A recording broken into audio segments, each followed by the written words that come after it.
Okay, we got her put back together, got our low side, our high side on. I just was running the pump for a second, so we're already down to almost 30 inches of mercury.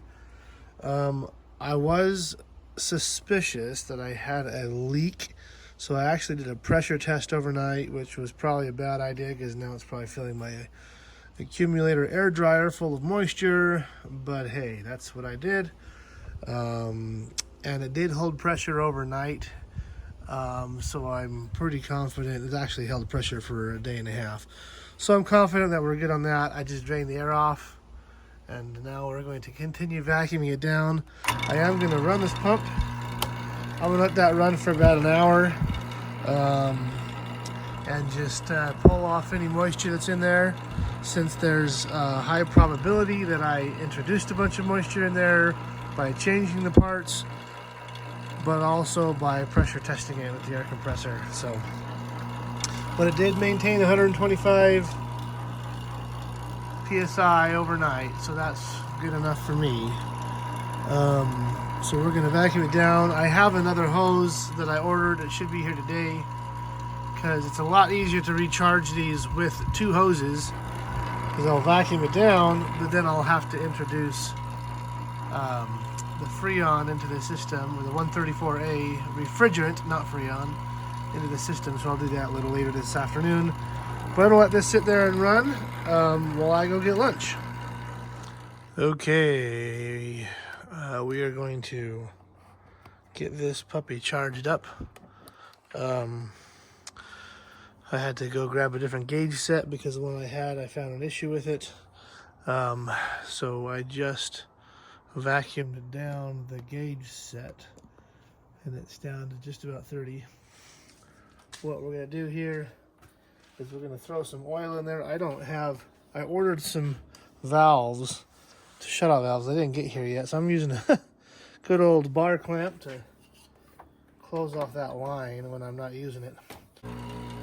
So this line runs off to the low side, the red runs off to the high side, and the yellow hose, which is the old one, runs off to the inlet for the Freon, where it's going to go in, or the refrigerant rather. And then the new yellow hose is coming off the front, which has the Schrader valve. That's running into my pump. We're getting down there, down to a good 29 inches of mercury, which is just fine.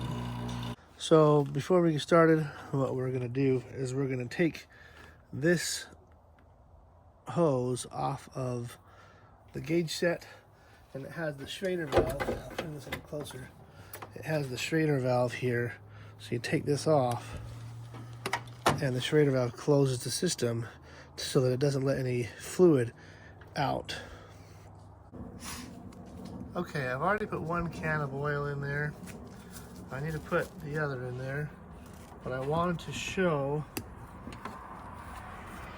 what it looks like. So we're going to open this valve here, and you're going to see the fluid, or the oil, going in that sight glass. You're also going to see the pressure spike up until it stabilizes with the can. I see it rocket back and forth, but really you're just trying to get all that oil out of there. So you can see it's continuing to flow. You can see how it stops.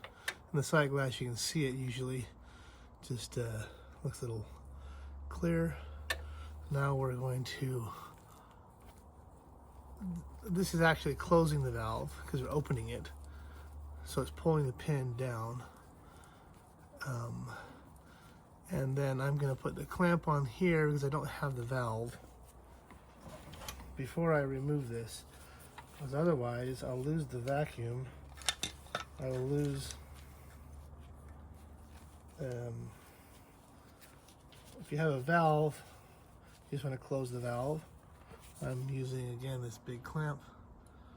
So now we're going to put in the refrigerant. Again, we're going to do this the same way. I like to get some refrigerant into the system before I fire it up. So we're gonna run this. You can see it in the sight glass. Running that refrigerant into the system. These canisters are pressurized, so it just pumps it in there.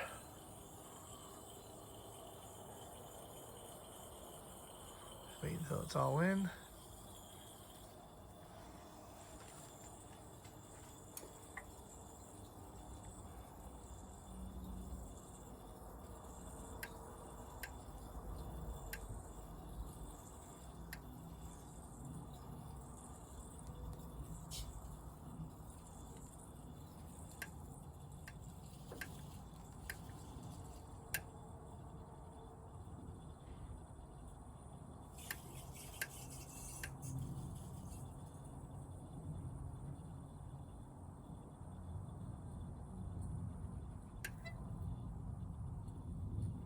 You see it's still pushing refrigerant into the system. We're at a high pressure now. What I'm going to have to do to get the rest of this in here is start the truck up and turn the AC on full blast. One of the reasons I did it this way is because I needed to get oil into the system. So I didn't have any oil in there because I blew it all out, if you saw in the previous video. So we're going to pause there. I'll start the truck up. You won't be able to hear what I'm saying, and the truck is running. So pretty much all I'm going to do is continue to put a few more of these cans in there until it's to capacity, and that's it. Okay, it's getting a little dark out here. It's a little loud. Got the rest of the refrigerant in there. We're sitting just under 30. Which is okay. It is cooler out here. I'll have to do the math and see where exactly it should be sitting. You're supposed to look at the outside temperature and all that. But I put the right amount in with all these. I'm actually slightly over by a couple ounces, but there's I had a little bit of waste in these. When I switch them out, you lose a little bit. So I'm probably sitting about right at it. From what I remember, between 20 and 30 is where you want to be. So it should be good. We're sitting happy in here. It's blowing nice and cold. Colder than I think it's ever been, honestly. But it's about 70 degrees outside right now. So, yep. As always, thanks for watching, and be sure to subscribe and like the video if it helped you out at all, and hopefully we'll catch you on the next one. Thanks, bye. One thing that I failed to show is on these high and low connection points, they have these nice valves nowadays. So you put the valve on there, and then you rotate the clockwise to open it like this, and then when you're done to take it off, you close it. And what that does, I'll show you what that does. Always use a gloved hand to take these on and off. Right now, actually, yeah, especially right now, I've got 40 psi, almost 50, 45 psi of fluid in here that we want to be careful with. So what we can do is we want to close that, which I did. We want to close this one, which I did.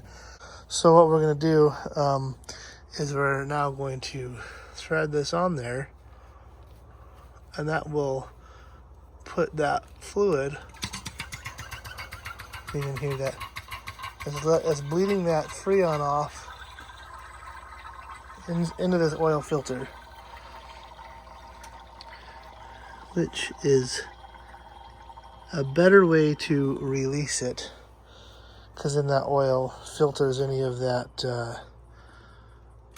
refrigerant and you're not breathing that stuff. They say once you got a 0 on there, you can go ahead and release these. And what I wanted to show you is when you rotate these, you'll see this on your gauge set inside there. Well, all it does is that pin in the center, it pushes that pin in and out. And that pin, what it does is it pushes your Schrader valve inside there. Okay, it looked like that valve was leaking, so I just sprayed it out with some carb cleaner and blew some air in there.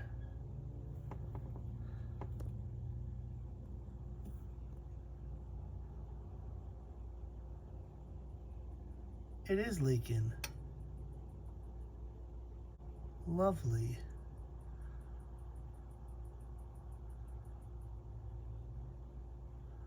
I'm gonna see if I can tighten up that Schrader valve.